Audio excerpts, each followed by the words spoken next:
Israel meluncurkan operasi militer yang belum pernah terjadi sebelumnya selama 24 jam penuh di Gaza, sebuah serangan yang dalam sejarah konflik modern jarang sekali terlihat dengan skala dan intensitas sedemikian besar.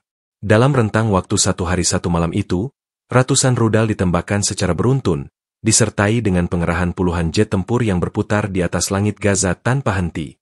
Dari fajar hingga ke fajar berikutnya, dentuman ledakan mengguncang seluruh wilayah, meninggalkan warga sipil dalam kepanikan, terjebak dalam situasi tanpa tempat berlindung yang aman. Pemerintah Israel mengklaim bahwa operasi tersebut dilakukan untuk menghantam infrastruktur Hamas, menargetkan pusat komando, gudang senjata, hingga jaringan terowongan bawah tanah. Namun, intensitas serangan yang membabi buta menimbulkan pertanyaan besar tentang seberapa jauh klaim itu sejalan dengan kenyataan di lapangan. Serangan dimulai pada dini hari, saat sebagian besar warga Gaza masih tertidur. Suara sirene dan dentuman pertama membangunkan ribuan orang secara tiba-tiba. Dalam hitungan menit, langit Gaza berubah menjadi lautan api, dihiasi jejak rudal yang melesat seperti kilatan cahaya tajam menembus kegelapan. Jet-jet tempur Israel terbang rendah, mengeluarkan suara menderu yang memekakan telinga, menciptakan rasa gentar yang sulit diungkapkan dengan kata-kata. Di sepanjang hari itu, gelombang serangan udara datang silih berganti, tidak memberikan jeda berarti bagi siapapun untuk bernapas lega. Setiap kali ledakan reda, ledakan berikutnya sudah menunggu. Suasana mencekam ini berlangsung terus-menerus, seolah menjadi ritme baru yang menandai perjalanan waktu di Gaza. Bagi Israel, operasi tersebut digambarkan sebagai bagian dari strategi untuk melumpuhkan kekuatan militer Hamas. Jubir militer Israel mengumumkan bahwa target utama adalah fasilitas peluncuran roket, markas komando yang tersembunyi di dalam kawasan pemukiman, serta jalur-jalur logistik yang menopang aktivitas kelompok tersebut. Dalam siaran persnya, mereka menekankan bahwa setiap rudal diarahkan berdasarkan intelijen yang cermat, dengan tujuan meminimalisir korban sipil. Namun, pernyataan itu segera menimbulkan kontroversi. Kenyataannya, sejumlah laporan dari lapangan menunjukkan bahwa serangan justru menghantam pusat-pusat kehidupan sipil, mulai dari rumah-rumah warga hingga fasilitas publik yang mestinya dilindungi berdasarkan hukum internasional. Selama 24 jam penuh, kehidupan di Gaza praktis terhenti. Jalanan yang biasanya ramai dengan aktivitas perdagangan, anak-anak yang berangkat ke sekolah, dan para pekerja yang mencari nafkah, berubah menjadi arena kosong yang hanya dipenuhi debu dan puing-puing. Setiap sudut kota dihantui ketakutan, karena tidak ada satupun tempat yang benar-benar aman. Tempat-tempat yang selama ini dianggap bisa memberikan perlindungan, seperti sekolah atau rumah sakit, justru ikut menjadi sasaran. Sirene ambulans meraung sepanjang hari, berusaha menembus jalan-jalan yang tertutup reruntuhan untuk mengevakuasi korban. Rumah sakit yang masih berdiri kewalahan menerima korban luka, sementara listrik padam dan pasokan medis semakin menipis akibat blokade yang sudah berlangsung lama. Bagi warga sipil, 24 jam tersebut adalah mimpi buruk yang tak berkesudahan. Banyak yang terjebak di dalam rumah, bersembunyi di ruang bawah tanah atau ruangan sempit tanpa tahu apakah mereka akan selamat hingga esok. Anak-anak menangis ketakutan, orang tua berusaha menenangkan mereka sambil menahan kegelisahan sendiri. Beberapa keluarga berusaha meninggalkan rumah mereka untuk mencari tempat yang lebih aman, tetapi jalanan yang hancur dan ancaman serangan lanjutan membuat perjalanan itu hampir mustahil. Setiap langkah keluar rumah bisa berarti risiko kehilangan nyawa. Dalam narasi yang dibangun oleh Israel, operasi 24 jam ini digambarkan sebagai keberhasilan militer. Mereka menyebut telah menghancurkan sejumlah fasilitas vital Hamas dan memukul mundur kekuatan lawan secara signifikan. Namun, gambaran dari lapangan menunjukkan sesuatu yang jauh lebih kelam. Alih-alih menghantam pusat kekuatan militer lawan, sebagian besar rudal tampaknya menghancurkan kehidupan warga biasa. Rumah-rumah yang sederhana runtuh dalam sekejap, keluarga tercerai-berai, dan seluruh kawasan permukiman berubah menjadi ladang puing. Media lokal dan internasional yang mencoba mengabadikan momen itu melaporkan bahwa hampir setiap blok kota di Gaza terkena dampak. Serangan masif ini bukan hanya menimbulkan kerusakan fisik, tetapi juga mengguncang psikologis masyarakat Gaza. Rasa takut yang mencekam, trauma mendalam pada anak-anak, dan hilangnya rasa aman adalah dampak yang tidak bisa diukur dengan angka atau data statistik semata. Setiap ledakan menorehkan luka yang jauh lebih dalam daripada sekadar kerusakan bangunan. Bagi mereka yang selamat, pertanyaan besar yang muncul adalah, sampai kapan hal ini akan terus berlanjut? Tidak ada yang bisa memastikan apakah setelah 24 jam tersebut, hari-hari berikutnya akan lebih tenang atau justru menjadi awal dari siklus kekerasan yang lebih intens. Serangan 24 jam tanpa henti itu menjadi simbol dari eskalasi konflik yang semakin tak terkendali. Dunia menyaksikan bagaimana sebuah wilayah kecil seperti Gaza bisa dijadikan medan uji kekuatan militer dengan dampak yang luar biasa besar terhadap kehidupan sipil. Sementara Israel membela diri dengan menyebut operasi ini sebagai langkah pencegahan dan penghancuran infrastruktur musuh, realitas di lapangan menunjukkan sebuah tragedi kemanusiaan yang nyata. Kontras ini menimbulkan perdebatan sengit di berbagai forum internasional, memicu reaksi keras dari kelompok hak asasi manusia, serta membuka bab baru dalam sejarah panjang konflik Israel-Palestina yang seolah tidak pernah menemukan jalan keluar. Pada akhirnya, babak pertama dari rangkaian peristiwa ini, yaitu serangan militer Israel selama 24 jam penuh, tidak hanya meninggalkan jejak berupa bangunan yang hancur, tetapi juga meninggalkan luka kolektif yang dalam di hati masyarakat Gaza. Mereka yang selamat harus menghadapi hari-hari berikutnya dengan ketidakpastian, sementara dunia internasional terpecah antara narasi resmi Israel dan kenyataan yang terekam kamera wartawan maupun cerita para saksi mata. Serangan ini telah menciptakan sebuah titik balik, menandai babak baru dalam konflik yang semakin sulit untuk diprediksi ujungnya. Serangan yang berlangsung selama 24 jam penuh di Gaza tidak hanya mencatatkan intensitas yang luar biasa, tetapi juga memperlihatkan skala operasi militer Israel yang jarang terlihat dalam sejarah modern konflik di kawasan itu. Dalam satu hari saja, ratusan rudal ditembakkan ke berbagai titik di Gaza, dengan interval yang begitu rapat hingga nyaris tidak ada jeda antara satu ledakan dan ledakan berikutnya. Langit Gaza dipenuhi kilatan cahaya, asap hitam pekat, dan gemuruh suara ledakan yang memekakkan telinga. Di udara, jet-jet tempur Israel berputar tanpa henti, melancarkan serangan dari ketinggian berbeda, sementara di darat, artileri berat ditembakkan dari pos-pos perbatasan, menjadikan Gaza seperti kotak api yang dibombardir dari segala arah. Menurut klaim militer Israel, operasi ini adalah salah satu yang paling terencana, dengan target-target yang disebut sebagai infrastruktur Hamas. Mereka menyatakan bahwa intelijen canggih digunakan untuk mengidentifikasi titik-titik kritis, mulai dari gudang persenjataan yang tersembunyi hingga jaringan terowongan bawah tanah yang disebut sebagai urat nadi logistik Hamas. Militer Israel juga menegaskan bahwa jet tempur yang dikerahkan bukan hanya dalam jumlah besar, tetapi juga melibatkan varian terbaru dengan teknologi modern, termasuk pesawat yang mampu melakukan serangan presisi menggunakan amunisi berpemandu. Pernyataan ini dibuat untuk memperkuat citra bahwa serangan berskala besar tersebut memiliki justifikasi strategis dan teknis, seolah ingin meyakinkan publik internasional bahwa langkah ini adalah bagian dari upaya defensif yang sah. Namun, di balik klaim-klaim itu, laporan dari lapangan menyoroti hal yang berbeda. Intensitas serangan justru membuat apa yang disebut operasi presisi kehilangan makna. Ketika ratusan rudal menghantam wilayah padat penduduk dalam waktu singkat, mustahil untuk menghindari kerusakan luas pada infrastruktur sipil. Di banyak titik, rumah-rumah hancur rata dengan tanah, bangunan apartemen runtuh, sekolah-sekolah roboh, dan pasar-pasar yang biasanya ramai mendadak menjadi puing. Kehancuran ini menimbulkan pertanyaan tajam. Jika operasi tersebut benar-benar berfokus pada infrastruktur militer Hamas, mengapa skala kerusakan sipil justru jauh lebih besar? Skala operasi ini terlihat jelas dari cara Israel mengatur tempo serangan. Setiap jam yang berlalu membawa serangan baru dengan pola bergelombang. Pada jam-jam awal, rudal ditembakkan ke area yang disebut sebagai pusat komando. Beberapa jam kemudian, giliran jaringan jalan utama yang dihantam, memutus akses transportasi yang vital bagi warga sipil maupun tim penyelamat. Setelah itu, gelombang serangan berikutnya menghancurkan fasilitas yang berhubungan dengan kehidupan masyarakat sehari-hari, termasuk pembangkit listrik dan menara komunikasi. Dengan skema yang terus berulang, Gaza menjadi seperti laboratorium uji coba senjata modern, di mana seluruh elemen kehidupan masyarakat sipil ikut menjadi korban sampingan. Pengerahan jet tempur dalam jumlah besar menambah dimensi baru pada serangan ini. Laporan menyebutkan bahwa setidaknya puluhan jet tempur dikerahkan secara bersamaan, beroperasi dalam formasi yang memungkinkan mereka menutupi seluruh ruang udara Gaza. Dengan teknologi radar canggih, pesawat-pesawat itu bisa melacak pergerakan di darat dengan akurasi tinggi. Namun, sekali lagi, intensitas serangan justru membuat penggunaan teknologi presisi itu seolah tidak ada artinya. Rudal berpemandu mungkin diarahkan ke titik tertentu, tetapi ketika titik itu berada di kawasan padat penduduk, efek kehancurannya merembet jauh melampaui target yang diklaim. Intensitas dan skala operasi ini juga dapat dilihat dari dampaknya terhadap jaringan komunikasi dan informasi di Gaza. Dalam 24 jam serangan, banyak menara telekomunikasi yang hancur, membuat akses internet dan sinyal telepon terputus di berbagai wilayah.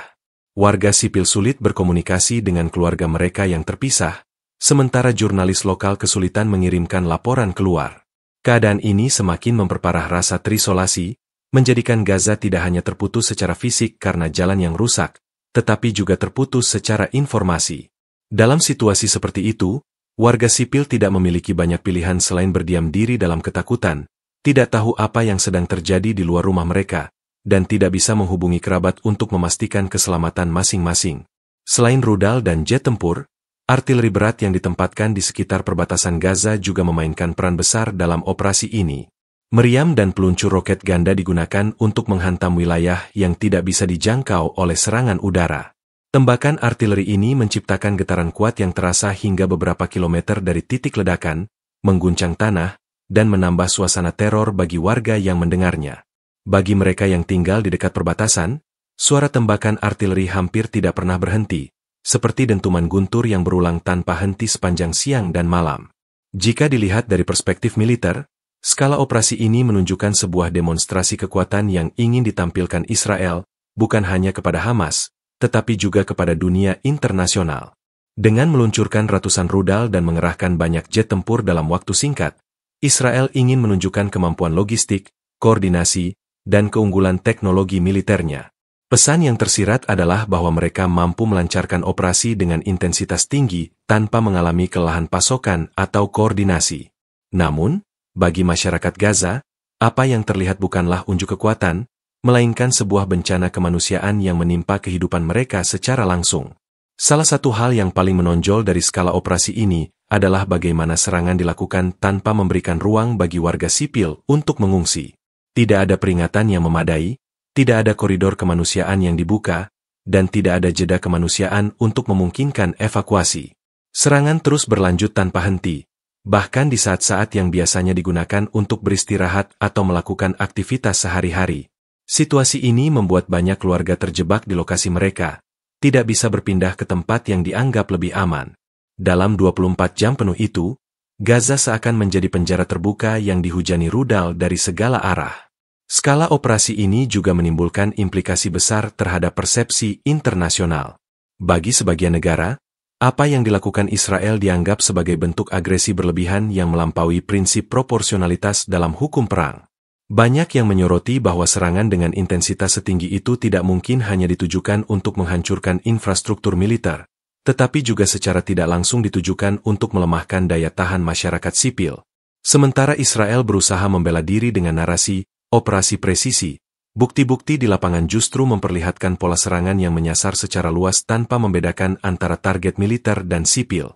Dalam 24 jam yang penuh dengan dentuman dan ledakan tanpa henti, Gaza benar-benar berada dalam kepungan api. Dari ujung utara hingga selatan, suara rudal yang menghantam tanah terdengar silih berganti, sementara cahaya ledakan membelah kegelapan malam dan meredupkan sinar matahari di siang hari karena asap hitam yang tebal menutupi langit. Seluruh kota seolah terkunci dalam lingkaran kehancuran. Tidak ada satupun sudut yang benar-benar aman, tidak ada tempat untuk bersembunyi, dan tidak ada jeda untuk menarik napas lega. Gaza dalam 24 jam itu bukan lagi sekadar kota yang berjuang mempertahankan kehidupan, melainkan sebuah medan perang terbuka yang dipenuhi api, debu, dan teriakan putus asa. Warga sipil yang selama ini sudah hidup dalam blokade panjang, menghadapi serangan yang begitu masif dengan cara paling sederhana, bersembunyi di rumah mereka, berharap dinding-dinding tipis mampu melindungi dari bom yang meluncur dari langit. Namun, harapan itu kerap runtuh dalam sekejap ketika sebuah rudal menghantam bangunan tetangga atau bahkan rumah mereka sendiri. Bagi banyak keluarga, malam itu adalah malam terakhir mereka bersama. Mereka yang berhasil selamat tidak luput dari trauma. Anak-anak yang biasanya tertidur lelap di pelukan orang tua terbangun dengan teriakan ketakutan, sementara orang dewasa hanya bisa menatap kosong, menyadari bahwa tidak ada sesuatu pun yang bisa mereka lakukan untuk melawan kekuatan yang begitu besar. Langit Gaza seolah dipenuhi kilatan merah, kuning, dan oranye yang berpadu dengan asap pekat. Setiap ledakan menciptakan gelombang kejut yang membuat kaca jendela pecah, pintu berderak, dan bangunan bergetar seakan hendak runtuh. Bagi mereka yang berada di jalanan, pilihan antara terus berlari atau mencari perlindungan di reruntuhan adalah pertaruhan hidup dan mati. Banyak yang akhirnya pasrah duduk di pinggir jalan, memeluk anak-anak mereka, menunggu serangan berikutnya yang entah menghantam di mana. Kepungan api itu menciptakan rasa putus asa yang begitu dalam, karena bagi mereka, tidak ada arah yang bisa dituju. Ambulans meraung, mencoba menembus jalan-jalan yang hancur. Namun, kepungan api menjadikan misi penyelamatan hampir mustahil. Setiap kali petugas medis berhasil menjangkau lokasi serangan, serangan baru seringkali terjadi di dekat tempat yang sama, menciptakan risiko tambahan bagi mereka yang mencoba menolong. Banyak pengemudi ambulans melaporkan bahwa mereka harus memutuskan dengan cepat, menyelamatkan satu keluarga atau mencoba mencari korban lain yang mungkin masih hidup di bawah reruntuhan. Pilihan-pilihan sulit ini menjadi gambaran betapa tidak manusiawinya situasi yang dihadapi Gaza. Di beberapa titik, kebakaran besar terjadi akibat rudal yang menghantam kawasan padat. Api menjalar cepat dari satu bangunan ke bangunan lain, menjilat langit malam dan menambah kepungan api yang sudah lebih dulu diciptakan oleh ledakan. Bau asap, debu beton, dan mesiu bercampur menjadi satu, memenuhi paru-paru mereka yang mencoba bernapas. Rumah sakit yang masih beroperasi penuh sesak dengan korban, sementara tenaga medis bekerja di luar batas kemampuan mereka. Tanpa listrik yang memadai dan dengan suplai obat yang terbatas, mereka harus melakukan operasi darurat hanya dengan penerangan seadanya. Dalam kepungan api itu, nyawa manusia seperti angka yang terus bertambah tanpa bisa dihentikan. Bagi masyarakat Gaza, kepungan api bukan hanya fisik, tetapi juga psikologis. Setiap suara, bahkan yang sekecil pintu tertutup keras atau kendaraan lewat, bisa memicu rasa takut yang mendalam. Anak-anak menutup telinga mereka setiap kali mendengar ledakan, sementara orang tua berusaha menenangkan meski hati mereka sendiri digelayuti kecemasan. Kepungan api itu mengubah kehidupan sehari-hari menjadi siklus ketakutan yang tiada henti. Tidak ada waktu untuk makan dengan tenang, tidak ada kesempatan untuk tidur nyenyak, dan tidak ada ruang untuk merasakan rasa aman. Di tengah semua itu, narasi yang datang dari pihak Israel tetap menyebut bahwa serangan diarahkan hanya pada infrastruktur militer Hamas. Namun, kenyataan di lapangan memperlihatkan pemandangan yang jauh berbeda. Banyak korban yang berjatuhan bukanlah pejuang bersenjata, melainkan warga sipil biasa, ibu rumah tangga, anak-anak, orang tua, dan para pekerja. Mereka tidak punya keterkaitan langsung dengan konflik, tetapi menjadi korban karena tinggal di Gaza, kota yang kini telah berubah menjadi ladang api. Bagi mereka, istilah operasi presisi tidak lebih dari sekadar kata-kata yang tidak mampu menggambarkan apa yang mereka alami secara nyata. Kepungan api juga menciptakan kesan bahwa Gaza benar-benar terisolasi dari dunia luar. Dengan jalan utama yang hancur, menara komunikasi yang runtuh, dan listrik yang padam, warga sipil tidak bisa menyampaikan jeritan mereka kepada dunia. Apa yang terdengar hanyalah suara ledakan, tangisan, dan panggilan bantuan yang tidak selalu mendapat jawaban. Dunia internasional hanya bisa menyaksikan melalui potongan-potongan video dan foto yang berhasil keluar dari Gaza, namun itu pun tidak sepenuhnya mampu menggambarkan dahsyatnya kepungan api yang sebenarnya terjadi di lapangan. Mereka yang bertahan hidup dalam 24 jam itu menggambarkan Gaza seakan tidak lagi berada di bumi, melainkan di tengah neraka. Setiap sudut dipenuhi api, setiap langkah terasa seperti berjalan di atas bara, dan setiap detik berlalu dengan ketakutan bahwa rudal berikutnya akan menghantam tepat di mana mereka berdiri. Kepungan api itu merenggut tidak hanya nyawa, tetapi juga harapan. Mereka yang kehilangan rumah tidak lagi tahu kemana harus pergi. Mereka yang kehilangan keluarga tidak tahu bagaimana melanjutkan hidup. Dan mereka yang selamat membawa luka yang tidak akan pernah benar-benar sembuh. Apa yang terjadi di Gaza selama 24 jam serangan Israel bukan hanya soal angka rudal yang ditembakkan atau jumlah jet tempur yang dikerahkan. Lebih dari itu, ini adalah kisah tentang sebuah kota yang dijadikan sasaran kepungan api, tentang manusia yang dipaksa bertahan di tengah kekuatan militer yang begitu besar, dan tentang penderitaan yang tidak dapat dihapus dengan mudah. Gaza dalam kepungan api adalah wajah nyata dari perang modern, teknologi canggih di satu sisi, dan kehidupan sipil yang hancur berantakan di sisi lain. Dalam kontradiksi inilah dunia dipaksa menatap kenyataan bahwa perang, dengan segala alasan dan pembenaran, selalu berakhir dengan penderitaan manusia yang tak terhitung jumlahnya. Serangan besar-besaran selama 24 jam itu tidak hanya meninggalkan luka pada jiwa masyarakat Gaza, tetapi juga meluluhlantakkan infrastruktur sipil yang menjadi nadi kehidupan mereka. Apa yang disebut sebagai operasi presisi oleh Israel, pada kenyataannya menghasilkan kerusakan yang meluas pada bangunan dan fasilitas yang mestinya dilindungi oleh hukum internasional. Rumah-rumah warga runtuh tanpa sisa, jalan-jalan utama yang biasanya digunakan untuk distribusi barang dan pergerakan penduduk hancur lebur, sementara rumah sakit yang seharusnya menjadi benteng terakhir penyelamatan berubah menjadi puing dan abu. Kehancuran infrastruktur ini membuat Gaza bukan hanya sebuah wilayah konflik, melainkan sebuah kota yang hampir tidak lagi dapat berfungsi sebagai tempat kehidupan normal. Rumah-rumah warga yang sederhana, sebagian besar dibangun dari beton ringan dan bata, tidak mampu menahan hantaman rudal. Banyak keluarga yang kehilangan tempat tinggal hanya dalam hitungan detik. Bangunan yang dulunya menjadi tempat berkumpul, ruang makan bersama, dan tempat berlindung kini hanya menyisakan dinding-dinding yang retak atau rubuh sepenuhnya. Di beberapa titik, satu blok permukiman hilang seketika, meninggalkan hamparan puing yang tidak lagi dapat dikenali. Bagi warga yang selamat, berdiri di atas reruntuhan rumah mereka adalah pengalaman paling pahit, sebuah simbol bahwa kehidupan yang mereka bangun selama bertahun-tahun bisa lenyap dalam sekejap mata. Jalan-jalan utama yang menghubungkan berbagai wilayah Gaza juga rusak parah akibat hantaman rudal. Aspal terbelah, jembatan runtuh, dan lubang besar menganga di tengah jalan membuat transportasi tidak lagi mungkin dilakukan dengan lancar. Jalanan yang rusak ini memperparah situasi darurat, karena ambulans dan kendaraan bantuan sulit menjangkau korban di daerah yang terdampak paling parah. Akibatnya, banyak korban luka harus menunggu berjam-jam bahkan berhari-hari untuk mendapatkan pertolongan, seringkali berakhir dengan kematian karena keterlambatan penanganan. Jalan yang hancur juga berarti terputusnya aliran logistik, seperti pasokan makanan, air bersih, dan obat-obatan yang sangat dibutuhkan warga Gaza. Salah satu dampak paling memilukan dari serangan itu adalah hancurnya rumah sakit dan fasilitas kesehatan. Beberapa rumah sakit yang menjadi pusat perawatan utama di Gaza luluh lantak, menyisakan puing-puing dan peralatan medis yang tertimbun di bawah reruntuhan.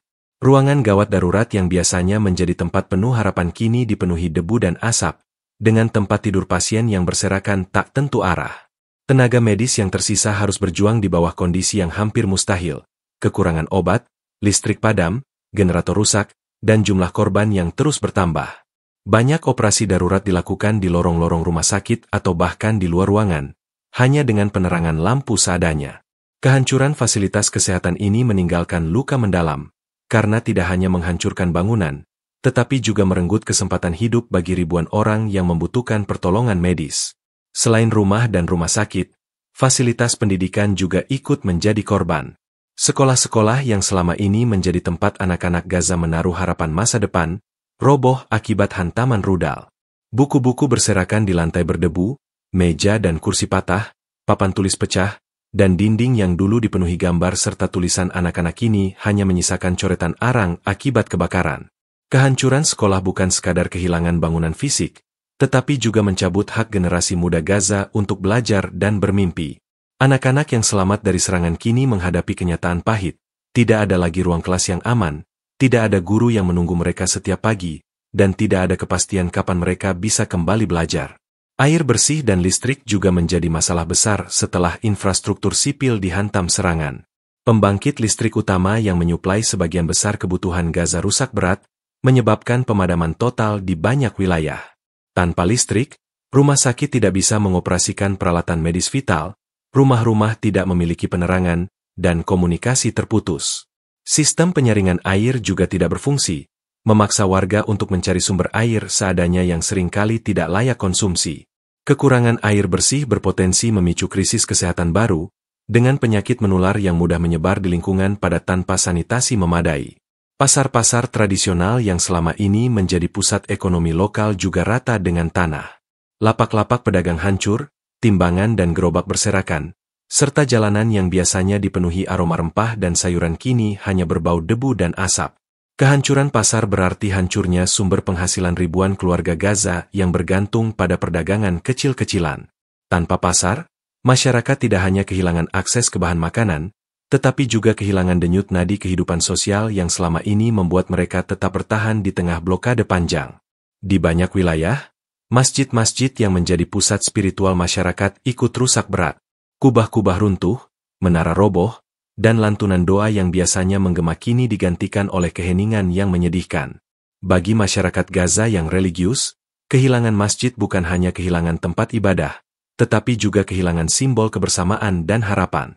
Serangan yang menghancurkan tempat-tempat suci ini menambah luka batin yang sulit disembuhkan. Kehancuran infrastruktur sipil dalam skala masif ini memperlihatkan bahwa dampak serangan jauh melampaui batas klaim, melumpuhkan infrastruktur militer Hamas. Realitas menunjukkan bahwa yang paling menderita adalah masyarakat sipil yang tidak memiliki perlindungan, tidak memiliki bunker, dan tidak memiliki jalan keluar dari kepungan serangan. Kehancuran infrastruktur membuat mereka harus menghadapi masa depan yang jauh lebih sulit, bahkan setelah dentuman bom berhenti. Tanpa rumah, tanpa sekolah, tanpa rumah sakit, tanpa pasar, kehidupan sehari-hari di Gaza nyaris tidak mungkin berlanjut secara normal. Tragedi ini juga menimbulkan dilema besar bagi dunia internasional. Laporan dari media asing menggambarkan Gaza pasca serangan sebagai kota yang hampir punah, tempat di mana kehidupan manusia dikikis sedikit demi sedikit oleh perang. Kehancuran infrastruktur sipil bukan hanya masalah lokal, tetapi juga persoalan global, karena menjadi bukti nyata pelanggaran prinsip-prinsip dasar hukum humaniter internasional yang seharusnya melindungi warga sipil dalam situasi perang. Serangan yang meluluhlantakkan infrastruktur sipil di Gaza meninggalkan pertanyaan besar. Bagaimana sebuah kota bisa bangkit kembali jika hampir semua fondasi kehidupannya hancur? Bagi masyarakat Gaza, jawaban atas pertanyaan itu mungkin terasa jauh di luar jangkauan. Namun, yang jelas, kehancuran ini telah mengubah wajah Gaza menjadi tempat yang sulit dikenali, sebuah kota yang kehilangan bentuk, fungsi, dan jiwanya. Gaza kini berdiri sebagai simbol penderitaan manusia di tengah kekerasan militer yang tidak mengenal batas, dan sebagai peringatan kelam tentang betapa rapuhnya kehidupan ketika infrastruktur sipil yang menopangnya dihancurkan tanpa ampun. Setelah dentuman mereda dan gelombang serangan berhenti untuk sementara, Gaza yang tersisa tidak lagi sama. Dari kejauhan, kota itu tampak seperti bayangan dirinya sendiri, sebuah kota hantu modern yang berdiri di atas reruntuhan dan asap pekat yang belum sepenuhnya hilang dari udara. Jalan-jalan utama yang biasanya ramai dengan aktivitas sehari-hari kini kosong, hanya menyisakan puing-puing bangunan yang berserakan di sepanjang jalan. Kendaraan terbakar dan ditinggalkan begitu saja di persimpangan, toko-toko rata dengan tanah, dan rumah-rumah yang pernah menjadi tempat berkumpul keluarga kini berdiri tanpa atap, tanpa dinding, hanya kerangka kosong yang tidak lagi berfungsi sebagai tempat tinggal. Gaza yang hidup dan penuh energi sehari sebelumnya telah berubah menjadi kota yang membisu, dipenuhi keheningan yang menyayat hati. Pemandangan Gaza pasca serangan 24 jam itu dilaporkan oleh media internasional sebagai sesuatu yang sulit dipercaya. Para jurnalis yang berhasil masuk menggambarkan suasana yang menyerupai kota mati. Tidak ada lagi keramaian anak-anak berlarian di jalan, tidak ada pedagang yang menawarkan barang dagangan di pasar, dan tidak ada suara kendaraan yang biasanya memenuhi jalanan sempit Gaza.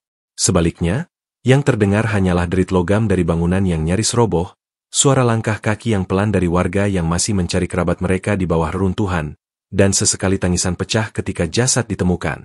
Suasana ini menegaskan bahwa Gaza telah benar-benar menjadi kota hantu, tempat di mana kehidupan manusia hampir sepenuhnya terhenti. Kota hantu ini tidak hanya terlihat dari bangunan yang hancur, tetapi juga dari hilangnya denyut kehidupan sosial yang biasanya menjadi ciri khas Gaza. Pasar yang dulu menjadi pusat interaksi kini menjadi ladang puing yang dipenuhi debu. Sekolah-sekolah yang biasanya dipenuhi suara riang anak-anak sekarang kosong, dengan papan tulis hitam yang berdebu dan meja-meja patah berserakan. Masjid-masjid yang biasanya ramai saat waktu salat kini berdiri dalam keheningan, beberapa bahkan runtuh akibat hantaman rudal. Kehilangan ruang-ruang publik ini membuat masyarakat Gaza kehilangan tempat di mana mereka biasanya menemukan penghiburan, kebersamaan, dan harapan. Warga yang masih bertahan di Gaza menggambarkan kehidupan pasca serangan sebagai sesuatu yang tidak nyata.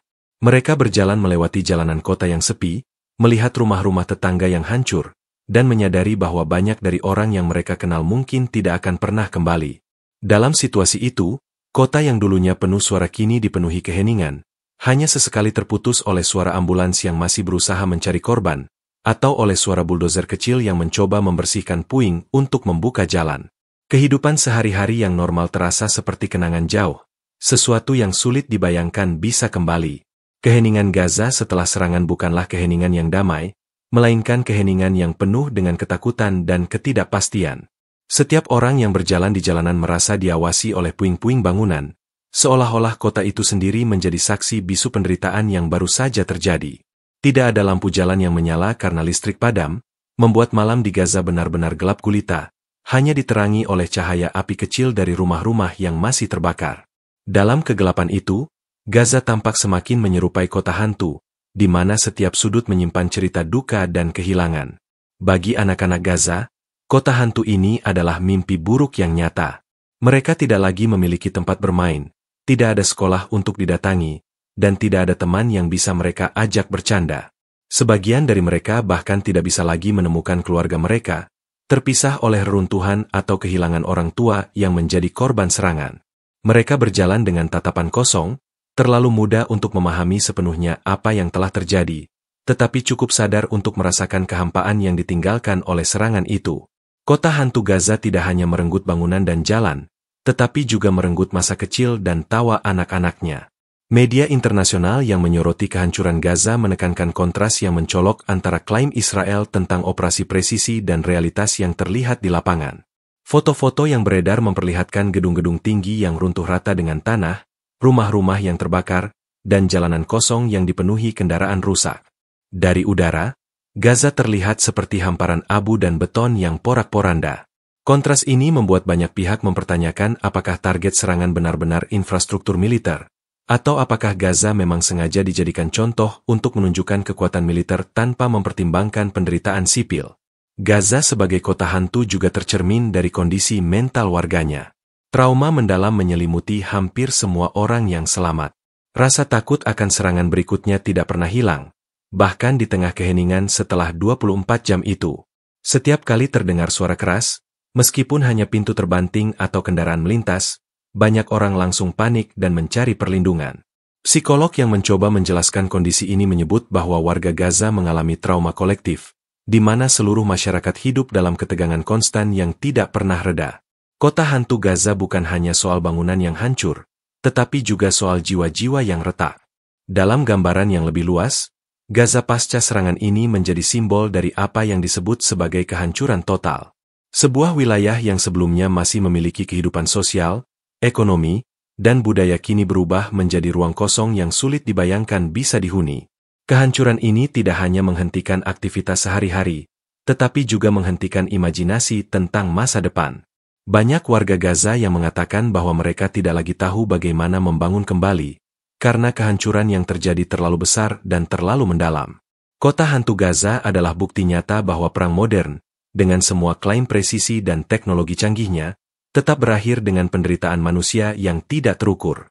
Kehancuran ini menyoroti kenyataan pahit bahwa dalam konflik bersenjata, mereka yang paling menderita adalah mereka yang tidak memegang senjata, anak-anak, perempuan, orang tua, dan warga sipil biasa. Gaza kini berdiri sebagai monumen tragis dari sebuah operasi militer yang meninggalkan lebih banyak puing daripada harapan, lebih banyak keheningan daripada kehidupan. Di balik puing-puing dan reruntuhan bangunan yang berserakan, dampak paling mengerikan dari serangan 24 jam tanpa henti itu terlihat pada manusia yang tersisa. Gaza tidak hanya berubah menjadi kota hantu, tetapi juga menjadi ladang penderitaan kemanusiaan. Ribuan orang kehilangan rumah, ratusan keluarga tercerai-berai, dan banyak yang kini hidup tanpa kepastian akan masa depan mereka. Kehancuran yang terjadi begitu cepat tidak memberi kesempatan bagi warga untuk menyelamatkan harta benda mereka, bahkan tidak memberi cukup waktu untuk menyelamatkan nyawa orang-orang terdekat. Dalam sekejap, kehidupan yang mereka kenal hilang, digantikan oleh tenda darurat, kelaparan, dan ketakutan. Rumah sakit yang hancur dan kewalahan tidak mampu lagi menampung jumlah korban. Lorong-lorong dipenuhi pasien yang terbaring di lantai.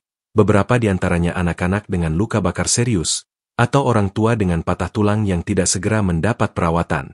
Tenaga medis yang tersisa berjuang sekuat tenaga dengan sumber daya terbatas, seringkali harus memilih siapa yang mendapat prioritas untuk diselamatkan. Dalam kondisi darurat itu, banyak nyawa melayang bukan karena luka yang tak bisa disembuhkan, tetapi karena keterbatasan peralatan dan obat-obatan. Warga yang kehilangan rumah terpaksa mengungsi ke lokasi-lokasi yang dianggap lebih aman, meskipun kenyataannya tidak ada tempat di Gaza yang benar-benar aman.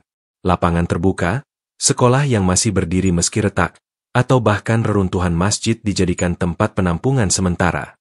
Tenda-tenda darurat didirikan seadanya, seringkali tanpa air bersih, tanpa listrik, dan tanpa fasilitas sanitasi.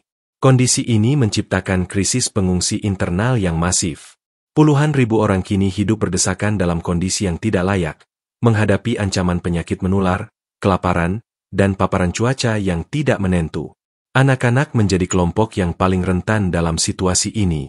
Mereka kehilangan rasa aman, kehilangan tempat bermain, dan kehilangan kesempatan belajar.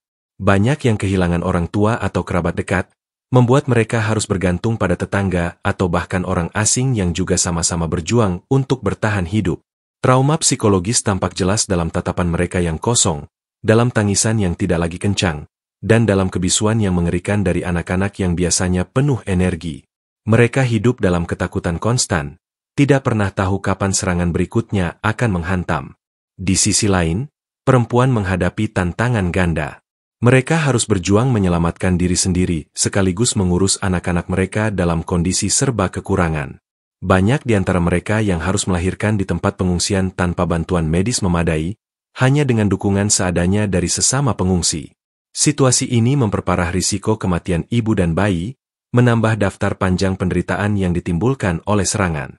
Krisis pengungsi di Gaza juga memperlihatkan bagaimana blokade yang sudah berlangsung lama memperburuk keadaan.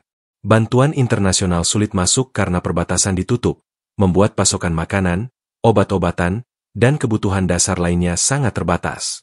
Organisasi kemanusiaan yang biasanya bergerak cepat pun terhambat oleh situasi keamanan yang tidak menentu dan keterbatasan akses. Akibatnya, warga Gaza harus bertahan hidup dengan apa yang tersisa, seringkali hanya roti kering atau air yang tercemar. Dalam situasi seperti ini, solidaritas antar warga menjadi salah satu hal yang menyelamatkan. Mereka yang masih memiliki sedikit makanan berbagi dengan tetangga, mereka yang memiliki pakaian lebih rela memberikannya kepada yang kehilangan segalanya. Namun, solidaritas saja tidak cukup untuk mengatasi krisis sebesar ini.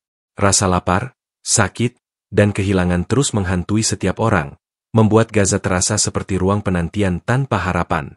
Dampak kemanusiaan ini juga menjalar ke dimensi psikologis yang mendalam. Rasa kehilangan yang masif, ketidakpastian akan masa depan, dan trauma yang tidak tertangani menimbulkan luka kolektif pada masyarakat Gaza. Mereka hidup dalam bayang-bayang duka yang tidak pernah hilang, bahkan ketika dentuman mereda. Setiap orang membawa cerita kehilangan, tentang anak yang tertimbun puing, tentang suami atau istri yang tidak kembali, atau tentang tetangga yang hilang ditelan ledakan. Luka ini tidak terlihat secara kasat mata, tetapi jauh lebih sulit disembuhkan daripada luka fisik. Krisis pengungsi internal di Gaza setelah serangan besar itu memperlihatkan bahwa perang tidak hanya menghancurkan bangunan, tetapi juga menghancurkan tatanan sosial, ekonomi, dan psikologis masyarakat. Ketika ribuan orang harus hidup tanpa rumah, tanpa jaminan kesehatan, tanpa pendidikan, dan tanpa rasa aman, maka yang terjadi bukan hanya krisis kemanusiaan sesaat, melainkan kehancuran sebuah masyarakat secara menyeluruh. Gaza kini bukan hanya kota yang porak-poranda, tetapi juga rumah bagi manusia-manusia yang dipaksa hidup di ambang batas kemanusiaan. Setiap kali serangan besar diluncurkan, Israel selalu berusaha membingkai operasinya dengan narasi yang rapi dan penuh legitimasi. Dalam serangan 24 jam yang mengguncang Gaza, pemerintah dan militer Israel mengklaim bahwa semua rudal yang ditembakkan, semua jet tempur yang dikerahkan, dan semua target yang dihancurkan merupakan bagian dari strategi, operasi presisi, untuk melemahkan infrastruktur Hamas.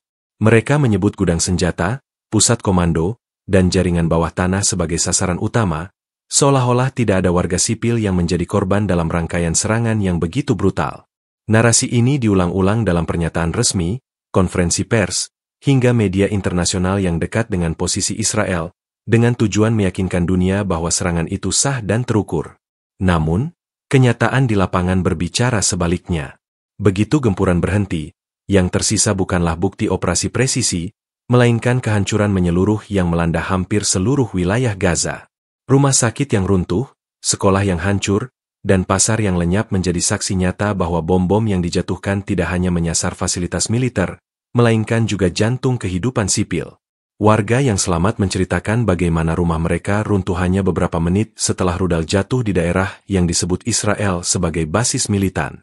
Kesaksian ini menyingkap betapa jauhnya narasi resmi Israel dari realitas yang dihadapi warga sipil. Media internasional yang netral atau kritis menyoroti kontradiksi ini dengan tajam. Foto-foto satelit memperlihatkan kawasan padat penduduk yang luluh lantak, sementara laporan di lapangan menunjukkan jumlah korban sipil yang sangat besar. Pernyataan Israel tentang operasi presisi terlihat tidak masuk akal ketika dibandingkan dengan pemandangan nyata di Gaza yang berubah menjadi kota hantu. Dalam banyak laporan, kata presisi justru dipandang sebagai eufemisme yang menutupi fakta bahwa serangan dilakukan dengan daya rusak masif tanpa mempertimbangkan kehidupan manusia yang berada di sekitarnya. Kontradiksi ini menimbulkan pertanyaan besar. Apakah Israel benar-benar memiliki niat untuk menargetkan militer Hamas saja? Ataukah narasi tersebut hanya alat propaganda untuk melegitimasi penggunaan kekuatan berlebihan? Banyak pengamat menilai bahwa narasi ini bukan sekadar salah kaprah, melainkan strategi yang sengaja dirancang untuk membentuk opini publik internasional. Dengan menekankan istilah-istilah seperti teroris, basis militer, atau operasi bersih, Israel berusaha menutup fakta bahwa ribuan warga sipil menjadi korban. Strategi komunikasi ini memungkinkan mereka menangkis kecaman, atau setidaknya menunda reaksi keras dari dunia luar. Sementara itu, di Gaza, warga sipil yang menjadi korban mendengar narasi Israel dengan rasa marah dan putus asa. Bagi mereka, istilah operasi presisi terdengar seperti ejekan.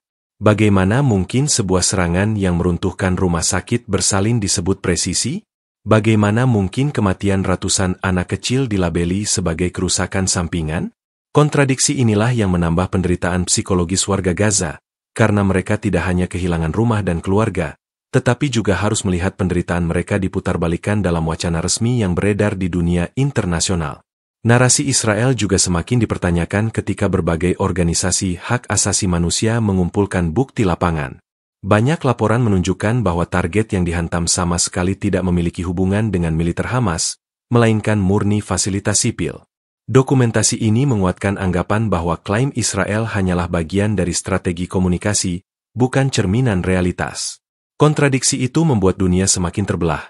Di satu sisi, ada negara-negara yang menerima begitu saja klaim Israel demi kepentingan politik, sementara di sisi lain, semakin banyak pihak yang meragukan integritas moral dari operasi militer tersebut.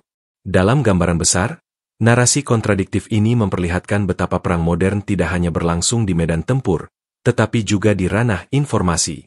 Israel memahami bahwa opini publik global adalah medan yang tak kalah penting dari medan perang fisik. Oleh karena itu, setiap serangan selalu diikuti dengan narasi yang disusun rapi, meskipun fakta di lapangan sering kali membantahnya. Di Gaza, kebohongan ini tampak jelas dari setiap puing, setiap jasad, dan setiap tangisan.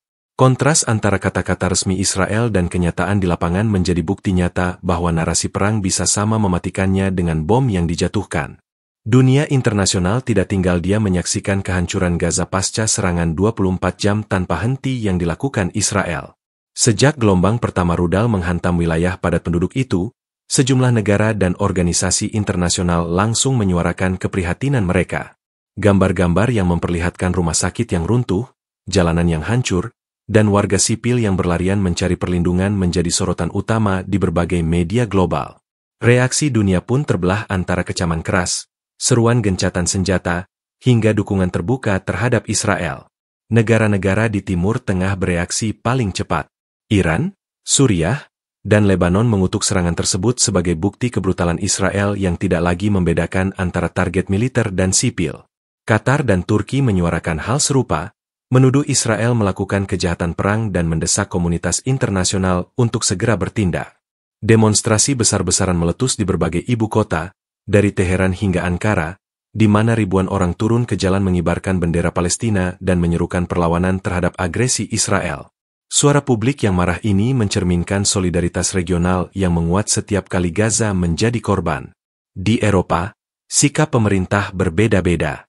Negara seperti Spanyol, Irlandia, dan Norwegia mendesak penghentian segera serangan serta membuka jalur kemanusiaan bagi bantuan.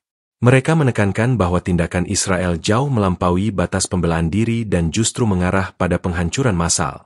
Sebaliknya, negara-negara besar seperti Jerman dan Inggris memilih berhati-hati. Meski mengakui penderitaan warga sipil Gaza, mereka tetap menegaskan hak Israel untuk membela diri dari ancaman Hamas. Sikap ambigu ini menuai kritik dari publik domestik mereka sendiri, yang turun ke jalan menuntut pemerintah lebih keras mengecam Israel. Amerika Serikat, sekutu utama Israel, menempati posisi yang sangat menentukan. Pemerintah Washington pada awalnya mendukung penuh operasi militer Israel, dengan alasan bahwa negara itu berhak merespons ancaman keamanan. Namun, ketika gambar-gambar kehancuran Gaza mulai mendominasi pemberitaan global, tekanan politik dalam negeri pun meningkat. Anggota Kongres dari partai oposisi dan kelompok progresif menekan pemerintah untuk mendorong gencatan senjata. Demonstrasi besar juga pecah di kota-kota besar Amerika, memperlihatkan bahwa narasi resmi yang selalu membela Israel tidak lagi diterima mentah-mentah oleh masyarakat luas. PBB menjadi arena utama bagi perdebatan internasional. Dewan Keamanan PBB berkali-kali mengadakan sidang darurat untuk membahas situasi Gaza, tetapi resolusi yang mengutuk Israel selalu terganjal veto dari Amerika Serikat. Meski begitu, mayoritas anggota menyatakan keprihatinan mendalam atas korban sipil dan menyerukan gencatan senjata segera. Sekretaris Jenderal PBB mengeluarkan pernyataan keras yang menyebut serangan Israel sebagai tidak proporsional dan menuntut akses penuh bagi bantuan kemanusiaan. Namun, tanpa kesepakatan bulat, PBB sekali lagi hanya menjadi forum retorika, sementara penderitaan di Gaza terus berlanjut. Organisasi kemanusiaan internasional seperti Palang Merah, Save the Children, dan Médecins Sans Frontières mengeluarkan peringatan darurat tentang krisis kemanusiaan yang memburuk. Mereka menggambarkan Gaza sebagai wilayah yang tidak lagi layak huni, dengan sistem kesehatan yang lumpuh, kekurangan makanan, dan akses air bersih yang semakin terbatas. Namun, upaya mereka untuk menyalurkan bantuan seringkali terhambat oleh blokade dan situasi keamanan yang tidak memungkinkan. Hal ini menambah tekanan moral pada Israel, yang dituduh menghalangi akses kemanusiaan. Respons dunia juga tampak dalam ranah opini publik global. Media sosial dipenuhi dengan tagar solidaritas untuk Gaza, memperlihatkan bahwa simpati masyarakat internasional condong kepada warga sipil Palestina yang menderita. Foto dan video kehancuran menyebar dengan cepat, memicu gelombang protes dan kampanye daring di berbagai negara. Narasi Israel tentang operasi presisi semakin sulit dipertahankan di tengah arus informasi yang begitu transparan dan cepat menyebar. Namun, meskipun banyak kecaman dan seruan gencatan senjata, tindakan nyata untuk menghentikan serangan masih sangat terbatas. Ketidakseimbangan geopolitik, kepentingan strategis, dan aliansi politik membuat dunia internasional tidak mampu memberikan perlindungan yang nyata bagi warga Gaza.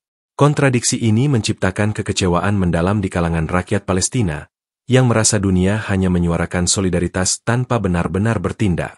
Respons dunia internasional terhadap serangan ini pada akhirnya mencerminkan betapa konflik Israel-Palestina tidak hanya menjadi isu regional, tetapi juga ujian moral bagi komunitas global.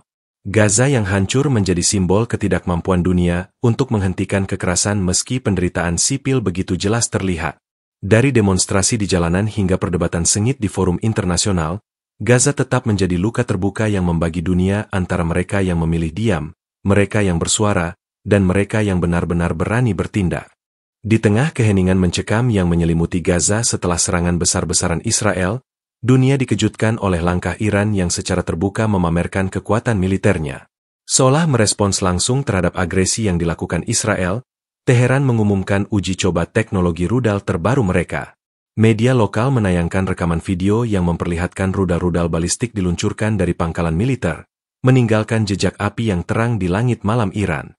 Rudal-rudal itu diklaim mampu menembus sistem pertahanan udara paling canggih sekalipun, termasuk Iron Dome dan David's Sling yang selama ini menjadi kebanggaan Israel. Langkah Iran ini segera menarik perhatian dunia. Dalam pernyataan resmi, para pejabat militer Iran menegaskan bahwa uji coba tersebut adalah bukti kesiapan mereka menghadapi segala kemungkinan eskalasi. Pesan yang ingin mereka sampaikan jelas, serangan Israel ke Gaza tidak akan dibiarkan tanpa konsekuensi geopolitik yang lebih luas. Dengan menampilkan rudal-rudal berteknologi tinggi, Iran ingin menegaskan bahwa keseimbangan kekuatan di Timur Tengah tidak sepenuhnya berada di tangan Israel. Uji coba ini bukan hanya soal demonstrasi militer, melainkan juga strategi psikologis. Iran memahami bahwa Israel selama ini membangun citra sebagai negara dengan kekuatan pertahanan udara nyaris tak tertembus.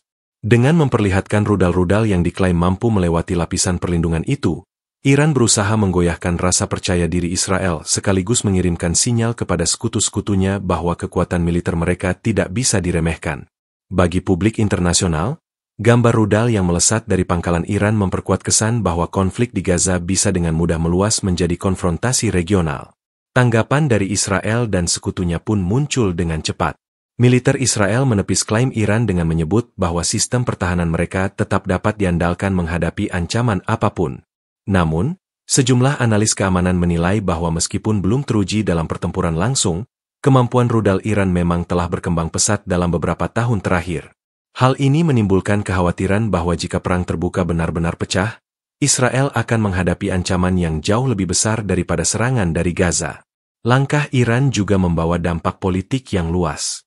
Di dunia Arab, uji coba rudal itu dipandang sebagai bentuk solidaritas nyata terhadap Gaza, berbeda dengan banyak negara yang hanya memberikan kecaman diplomatik. Bagi sebagian pihak, tindakan Iran memberi harapan bahwa ada kekuatan regional yang siap menantang dominasi militer Israel.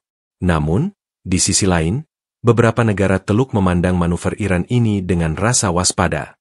Mereka khawatir bahwa eskalasi militer justru akan menyeret kawasan ke dalam perang yang lebih luas, di mana mereka tidak bisa menghindari dampaknya.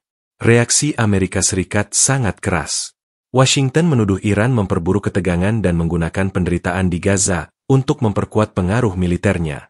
Pentagon bahkan mengumumkan peningkatan kewaspadaan di basis-basis militernya di kawasan, khawatir langkah Iran hanyalah awal dari konfrontasi yang lebih serius.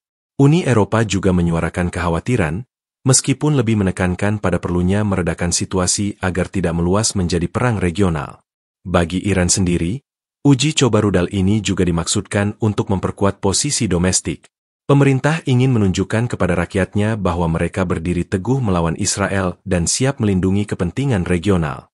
Dengan menayangkan rekaman rudal di televisi nasional, Teheran berusaha menanamkan rasa bangga dan keyakinan bahwa mereka memiliki kekuatan yang mampu menandingi Israel. Strategi ini efektif untuk membangun citra Iran sebagai benteng perlawanan terhadap agresi di Timur Tengah. Namun, pertanyaan besar tetap menggantung.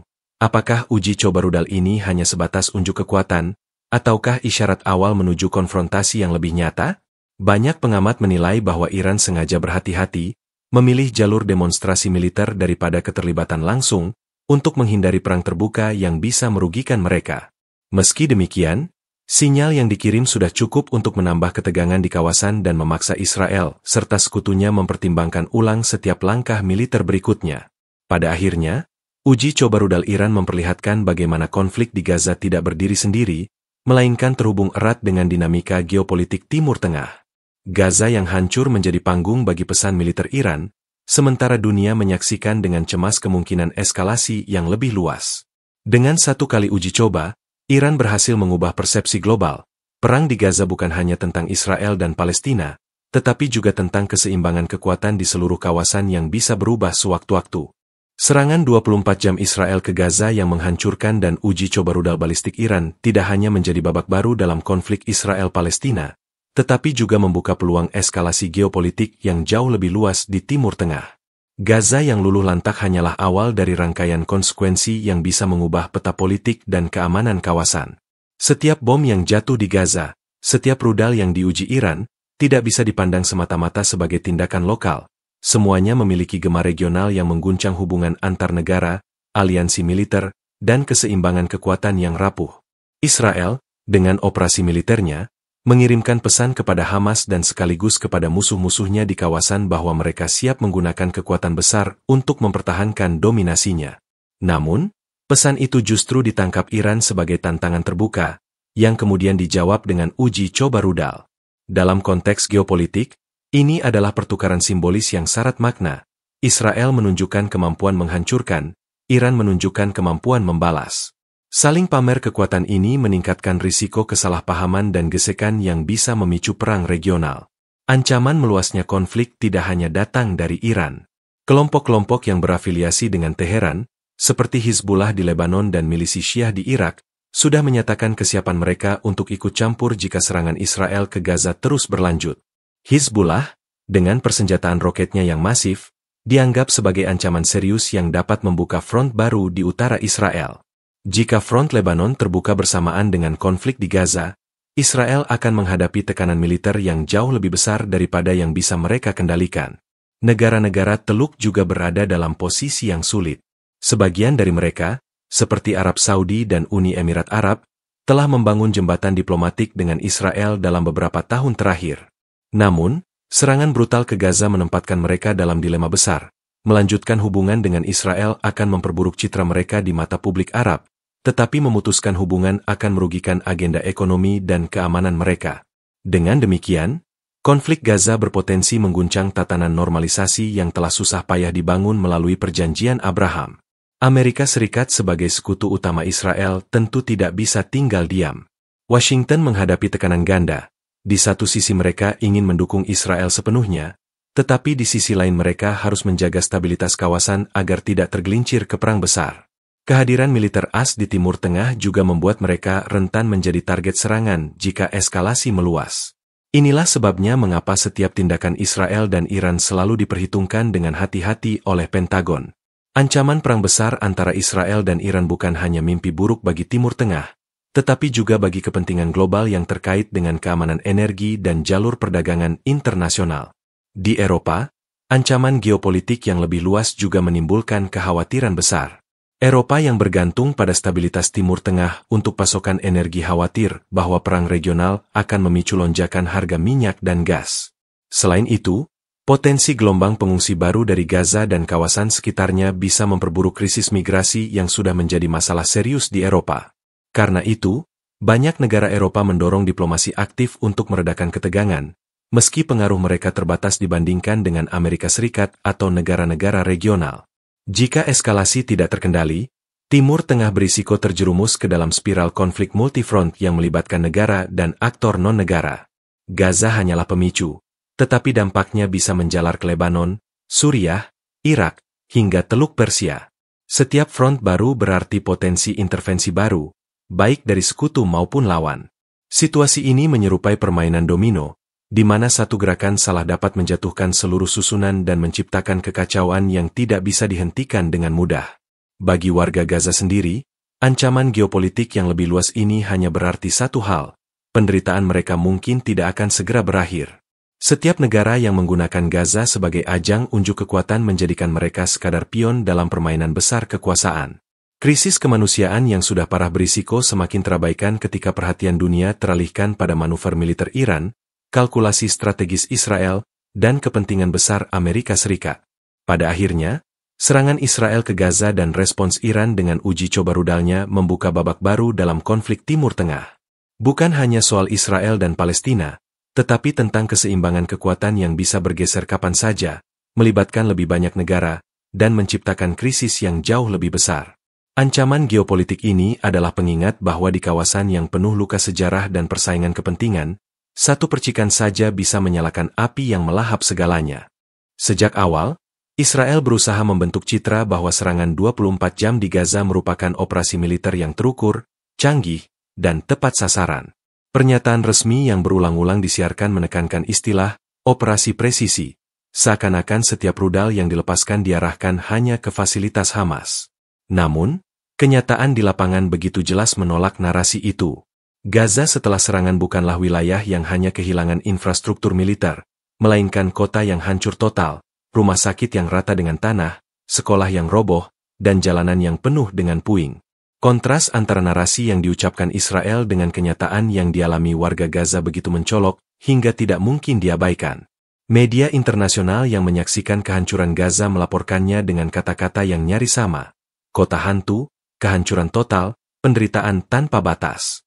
Foto-foto yang tersebar memperlihatkan anak-anak berlumuran debu, perempuan yang menjerit mencari keluarganya, dan lelaki yang menggali dengan tangan kosong untuk menemukan kerabat mereka di bawah reruntuhan.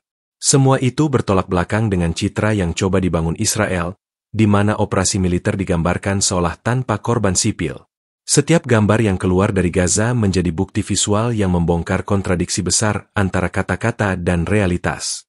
Israel tentu menyadari adanya jurang antara narasi dan kenyataan, tetapi mereka tetap bertahan dengan strategi komunikasi itu karena memahami betapa pentingnya opini publik global.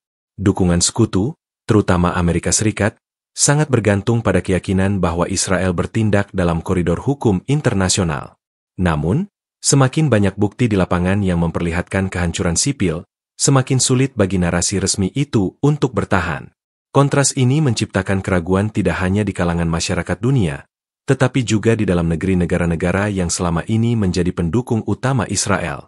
Bagi warga Gaza, narasi Israel bukan sekadar kontradiktif, melainkan juga menyakitkan. Mereka yang kehilangan keluarga merasa seolah penderitaan mereka dihapus begitu saja oleh istilah-istilah teknis yang dingin.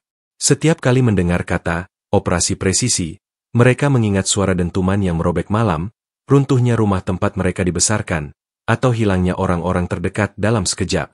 Kontras narasi dan kenyataan ini bukan hanya persoalan fakta, tetapi juga persoalan moral.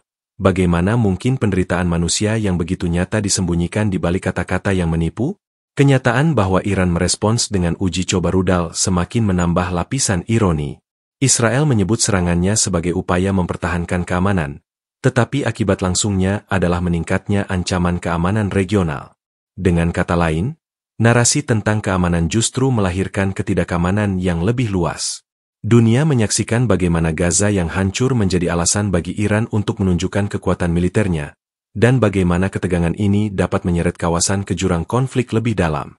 Sekali lagi, apa yang diklaim sebagai tindakan presisi justru menghasilkan dampak yang sama sekali tidak presisi, krisis kemanusiaan dan ancaman perang regional. Narasi yang kontradiktif ini juga memperlihatkan bagaimana perang modern tidak hanya terjadi di medan tempur, tetapi juga di ruang informasi. Setiap pihak berlomba membangun versi kenyataan yang sesuai dengan kepentingannya. Israel dengan klaim presisinya, Iran dengan pertunjukan kekuatan rudalnya, dan Gaza dengan kenyataan penderitaan warganya. Namun, kenyataan di lapangan memiliki kekuatan yang sulit dipadamkan.